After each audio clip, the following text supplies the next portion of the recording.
ஜானகி எம்ஜிஆர் இறந்தப்ப கட்சி யார் கையில் இருந்தது? ஜெயலலிதா அம்மையார் கையில் இருந்ததுல. அப்ப ஜானகி அம்மையாருக்கு மெரினால இடம் வேணும்னு கேட்டிருந்தா யார் கேட்டிருக்கணும்? ஜெயலலிதா அம்மையார் தான் கேட்டிருக்கணும். எங்க கட்சி எங்க நிறுவனருடைய மனைவி அவங்கன்னு கேட்டிருந்தா அவங்க தான் கேட்டிருக்கணும். அப்படி அவர்கள் கேட்டு யாரிடம் விண்ணப்பித்தார்களா? அவர்கள் ஜானகி அம்மையார் இருந்தப்ப அந்த விண்ணப்பித்த கடிதம் இருக்கா? இப்ப கலைஞருக்கு வேணும்னு கேட்டதுக்கான கடிதம், போராட்டம், சட்ட போராட்டம், முதலமைச்சர்கிட்ட போய் பேசுனது எல்லாம் ஆதாரமா இருக்கு. அது ரொம்ப வருஷம் இல்ல, நம்ம ஃபீல்டுல இருக்கும்போது நடந்ததுதான். நம்மலாம் ஃபீல்டுக்கு வந்ததுக்கு அப்புறம் இப்ப சமீபத்தில் நடந்தது. ஜானகி அம்மையாருக்கு சீனியரான ஆட்கள் இருக்கிறாங்க. அப்படி ஜெயலலிதா அம்மையார் கேட்டாங்களா? இல்ல ஜானகி அம்மையார் குடும்பத்தில இருந்து கேட்டாங்களா?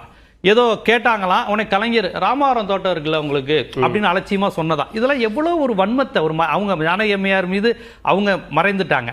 இப்ப யாரும் இல்ல. ஜானகி அம்மையார் சேர்ந்தவங்க யாருமே இன்றைய அதிமுகவோட பெரிய அளவுல தொடர்பு இல்ல. அந்த கல்லூரி எல்லாமே இருக்கு. அப்ப இது ஒரு அப்பட்டமான உண்மைக்கு மாறான செயல். கேட்டிருந்தா எனக்கு எவிடன்ஸ் வேணும், அந்த லெட்டர் வேணும். இதெல்லாம் கண்டிப்பா ஆதாரத்தோட இருக்கும்ல. எந்த பத்திரிகையில வந்தது இது கிடையாது. அடுத்து காமராஜர் ஐயாவை பத்தி சொல்றாங்க. காமராஜருக்கு மெரினால இடம் வேணும்னு காங்கிரஸ் கட்சி கேட்டுச்சா? காமராஜர் குடும்பம் கேட்டுதா? யார் கேட்டாங்க? காமராஜர் இறந்த போது கலைஞர் முண்டாசு கட்டிக்கிட்டு, அப்ப மழை பெஞ்சிச்சுன்னு சொல்லுவாங்க, மழை பெய்ந்த நேரத்தில் முண்டாசு கட்டிக்கிட்டு வேட்டியை தூக்கி கட்டிக்கிட்டு ஒரு முதலமைச்சர் அந்த ராஜாஜி மண்டபத்தில் கிண்டியில அவருக்கான இடத்தை நான் செய்யறேன் அப்படின்னு காமராஜருக்கும் தனக்கும் உள்ள பிணைப்பை காட்டும் விதமாக அவர் செய்தார்னு. அப்போ காங்கிரஸ் பத்திரிகைகள் எல்லாம் என்ன எழுதுனாங்கன்னா, காமராஜருக்கு பிள்ளை இல்லைன்னு நினைச்சோம், கருணாநிதி பிள்ளையாயிட்டாரு அப்படின்னு காமராஜர் ஆதரவு பத்திரிகையிலே வந்தது. இதை சமீபத்தில் உள்ள காங்கிரஸ் தலைவர்கள் கூட இதை சுட்டி காட்டி இருக்கிறாங்க.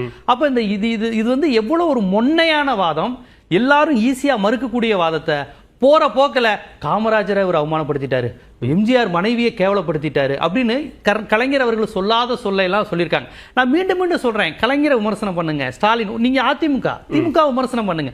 இதெல்லாம் என்ன வாதம்? மறைந்து போன தலைவர்களை பற்றி அவர்களை நீங்க இழிவுபடுத்துறீங்க. அவங்க கேட்கவே இல்லையே. மெரினால காமராஜர் குடும்பத்திനും கேட்கல, கட்சிக்காரங்களும் கேட்கல. சரி, கேட்டிருந்தா அந்த லெட்டர் யார் கேட்டாங்க? அந்த குடும்பத்தினரா யாரு?